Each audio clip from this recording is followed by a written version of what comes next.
Welcome. ব্যানার্জিস টিউটোরিয়ালে ফের একবার সকলকে স্বাগত।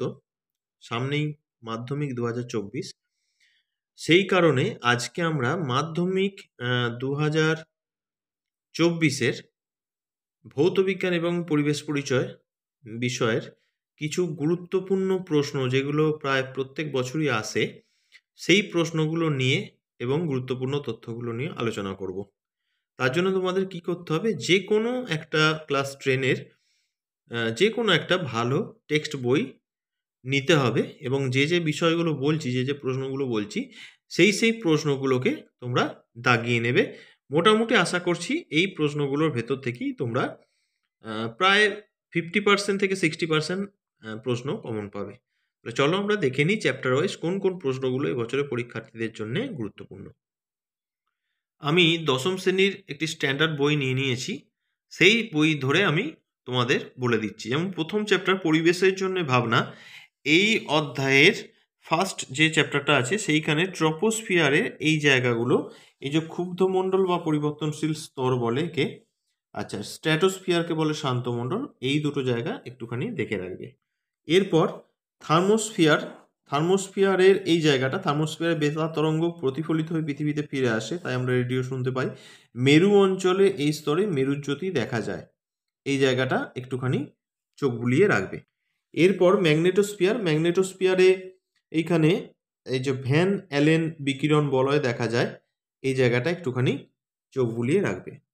এরপর ওজোন স্তরের ধ্বংস, এইখানে এই যে ওজোন গহ্বর বা ওজোন হোল কিভাবে সৃষ্টি হয়, হ্যাঁ এই জায়গাটা একটুখানি, বা কোন কোন গ্যাস তার জন্য দায়ী, এই জায়গাটা একটুখানি দেখে রাখবে। নেক্সট আমরা ওই অধ্যায়েরই, অর্থাৎ প্রথম অধ্যায়েরই পরিবেশের জন্য ভাবনা অধ্যায়েরই জ্বালানির তাপন মূল্য এবং স্থিতিশীল উন্নয়ন যে জায়গাটা আছে, এখানে জ্বালানির তাপন মূল্যের এককটা ক্যালোরি পার গ্রাম বা কিলো ক্যালোরি পার ঘনমিটার, কিলোজুল পার কেজি, এই এককগুলো একটুখানি দেখে রাখবে এবং কোন জ্বালানি তাপন মূল্য সবচেয়ে বেশি এটাও একটু দেখে রাখবে। এরপর যেটা দেখবে সেটা হচ্ছে স্থিতিশীল উন্নয়নের ধারণা। প্রথম চ্যাপ্টারে স্থিতিশীল উন্নয়নের ধারণা, এই জায়গাটা একটুখানি দেখে রাখবে। তারপর আমরা প্রথম চ্যাপ্টারেরই এইখানটা ফায়ারি আইস এইভাবে থাকে, কি তার সংকেতটা মিথেন হাইড্রেট 4CH4 23H2O, যেভাবে লেখা আছে ঠিক মাঝখানে ডট দিয়ে এইভাবেই লিখবে। এটাকে ফায়ারি আইস বা ফায়ার আইস বলা হয়, এইখানটা একটু চোখ বুলিয়ে রাখবে। এরপর আমরা চলে যাচ্ছি দ্বিতীয় অধ্যায়, গ্যাসের আচরণ। গ্যাসের আচরণে তোমরা যেটা করবে সেটা হচ্ছে গ্যাসের প্রমাণ চাপ 76 সেন্টিমিটার পারস্তম্ভের চাপ, সেটাকে ক্যালকুলেশন করে 1.013 × 10⁶ ডাইন পার বর্গ সেন্টিমিটার সিজিএস ইউনিটে এই মানটা, এই ডাটাটা একটুখানি মাথায় রাখার চেষ্টা করবে। যদি এটা এসআইতে দেয় তাহলে কনভার্ট করে নিতে পারবে, নাহলে এই ডাটাটুকু একটু মনে রাখতে হবে, অথবা এইটা গুণ করে দেখে নিতে হবে। এরপর গ্যাসের আচরণে বয়েল সূত্রের এই দুটো graph, P versus V graph এবং পিভি ভার্সেস পি বা পিভি ভার্সেস ভি, এই পিভি ভার্সেস পি এবং পিভি ভার্সেস ভি গ্রাফ দুটো একই রকম হয়, সেম প্যারালাল এক্স অ্যাক্সিসের সাপেক্ষে প্যারালাল হয়। আর এটা পি ভার্সেস ভি, যেটা রেক্ট্যাঙ্গুলার হাই প্যারাবোলা আয়তঘন সমপরাবৃত্ত, এই দুটো গ্রাফ একটুখানি মন দিয়ে দেখে রাখবে। এরপর যেটা দেখবে সেটা হচ্ছে গ্যাসের আচরণ চ্যাপ্টারেরই চার্লসের সূত্রের যে গ্রাফটা, V versus T degree C, বড় টি নয়, এটা ছোট টি, থিটা দিয়ে এখানে ডিনোট করা আছে। V versus T degree centigrade, চার্লসের সূত্রে যে লেখচিত্র, এটাও দেখে রাখবে। এখানে এই যে ওয়াই অ্যাক্সিসকে মূল বিন্দুতে ছেদ করেনি, বরঞ্চ একটু পিছিয়ে গেছে, -273 ডিগ্রি সেন্টিগ্রেড আমরা জানি আয়তন 0 হয়ে যায়, সেই জায়গাটা দেখানো হয়েছে এখানে, ঠিক এরকম ভাঙা লাইন দিয়ে যেভাবে আছে গ্রাফটা এলে এইভাবেই কিন্তু এটা করতে হবে। এরপর যেটা করবে সেটা হচ্ছে চার্লসের সূত্রের ভি ভার্সেস টি, বড় টি যেটা, অর্থাৎ পরম উষ্ণতা, তার লেখচিত্রটা যেটা এখানে চাপ যেভাবে আছে এইটা, আর পি ভার্সেস টি, এটা যদি আসার সম্ভাবনা কম আসেনি কোনোদিন, তবু এই দুটো গ্রাফ একটু দেখে রাখবে। এরপর যেটা করতে হবে, গ্যাসের আচরণ চ্যাপ্টারে অ্যাভোগাড্রো সূত্রের বিবৃতিটা আছে, এটা একটু দেখে নিতে হবে। নেক্সট যেটা দেখে রাখবে, শুষ্ক বায়ু অপেক্ষা আর্দ্রবায়ু লঘু হওয়ার ব্যাখ্যা, এই জায়গাটা একটু চোখ বুলিয়ে রাখবে।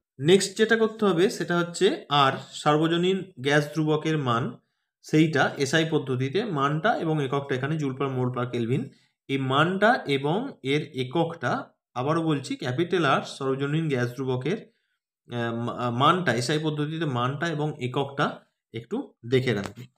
তারপর যেটা করবে ওই অধ্যায়েরই গ্যাসের গতীয় তত্ত্বের যে স্বীকার্যগুলো আছে, 3টে আমি দাগ দিয়ে রেখেছি, যে কোনো 3টে পছন্দ মতো যে কোনো 3টে গতিতত্ত্বের স্বীকার্য একটু মুখস্থ করে রাখবে। এরপর ওইখানেই গ্যাস অণুর গতিশক্তি তার পরম উষ্ণতা সমানুপাতিক হয়, এই লাইনটা একটু দেখে রাখবে। গ্যাস অণুর গতিশক্তির সঙ্গে পরম উষ্ণতার সম্পর্ক কি? সমানুপাতিক। এইখানটা একটু চোখ বুলিয়ে রাখবে, একটু মনে রাখবে। এরপর গ্যাসের আচরণ চ্যাপ্টারের এই জায়গাটা গ্যাসের আদর্শ আচরণ থেকে বিচ্যুতি, আদর্শ ধর্মটা দেখায় না, বা আদর্শ গ্যাসগুলো কোন বাস্তব গ্যাসের ন্যায় আচরণ করে, এই কন্ডিশনটা উচ্চ উষ্ণতা এবং নিম্নচাপ, এইখানটা একটু দেখে রাখবে।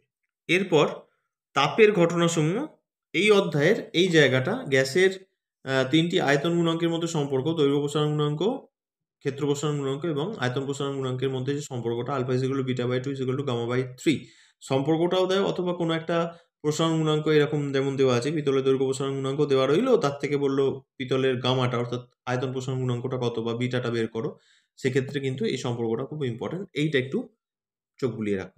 এরপর যেটা করতে হবে ওই অধ্যায়েরই তাপের ঘটনাসমূহ অধ্যায়ের তাপ পরিবাহিতার এসআই একক ওয়াট পার মিটার কেলভিন, এই জায়গাটা তাপ পরিবাহিতার এসআই একক, এটা একটু মনে রাখতে হবে। এরপর আমরা চলে যাব আলো অধ্যায়। আলো অধ্যায়ের আর ইজিক্যাল টু 2f উপাক্ষীয় রশ্মির ধারণা এবং উপাক্ষীয় রশ্মির ক্ষেত্রে আর ইজিক্যাল টু টুয়াইস এফ প্রদর্শন, এই প্রমাণটা একটু দেখে রাখতে হবে। এবং এর উত্তল লেন্সটা যদি এসে যায় সম্ভাবনা কম, অবতল লেন্সটা আসার সম্ভাবনা এবারে বেশি, তবু ছবি দুটো দেখে রাখবে, উত্তল অবতল দুটো ছবি দেখে রাখবে। উত্তল লেন্সটা একটু টাফ, প্রমাণটা একই রকম, এই প্রমাণটা একটু ভালো করে দেখে রাখবে।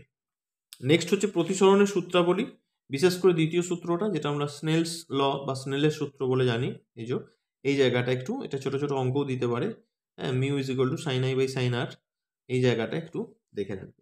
এরপর আলো চ্যাপ্টারের এই যে ছকটা, অর্থাৎ লেন্সকে কখন কিরাম পজিশনে লেন্সের বস্তু রাখলে প্রতিবিম্বের কিরাম কি পজিশন হয় এবং প্রতিবিম্বের নেচারটা প্রকৃতিটা কেমন কি হয়, সেইগুলো দেওয়া আছে। এই ছকটা খুব ভালো করে মনে রাখতে হবে এবং অবশ্যই বুঝে বুঝে মনে রাখতে হবে, ছবিগুলো একটু প্র্যাকটিস করে রাখলে ভালো হয়।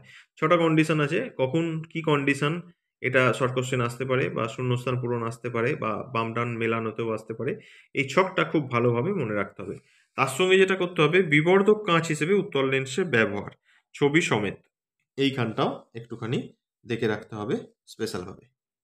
এরপর খুব কমন জায়গা, এটা আমাদের লাইফ সায়েন্সেও আমরা পড়ি, দীর্ঘদৃষ্টি এবং স্বল্প দৃষ্টি অর্থাৎ হাইপারমেট্রোপিয়া এবং মায়োপিয়া কি ব্যাপার এবং তাদের প্রতিকারগুলো কি, এটা একটু পড়ে রাখতে হবে।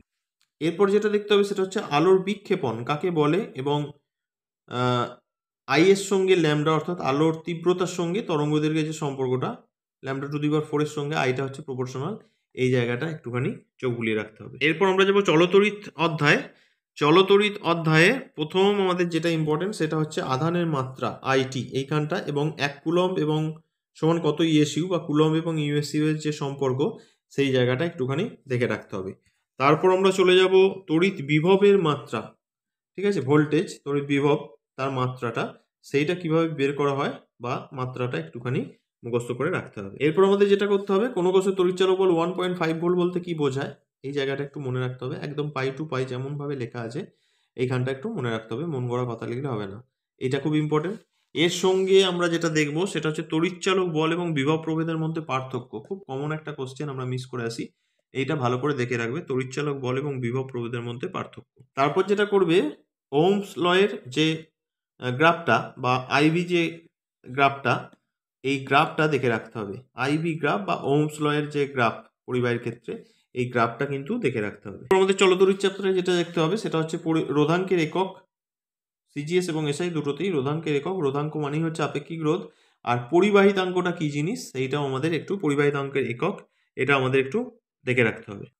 এরপর এই জায়গায় একটা, এটা অঙ্কও বলা যায় আবার একটা থিওরি মতন অনেক সময় দিয়ে দেয়, একই উপাদানের সমান দৈর্ঘ্য বিশিষ্ট দুটি তার আছে, এদের একটি ব্যাসার্ধ অন্যটির ব্যাসার্ধের দ্বিগুণ, তার দুটি রোধের অনুপাত কত, এটা একটির ব্যাসার্ধ অন্যটির ব্যাসার্ধের দ্বিগুণ, 4 গুণ 3 গুণ, এইভাবে অঙ্কটা বা থিওরির আকারে এটা অনেক সময় দিয়ে দেয়, এটা যদি অঙ্ক, এইটা কিন্তু একটু দেখে রাখতে হবে, যে রেজিস্ট্যান্সের যে ফর্মুলাটা সেটা দেখলেই কিন্তু হয়ে যায়, এই ধরনের অঙ্ক কিন্তু দেয়, এটা একটু দেখে রাখতে হবে।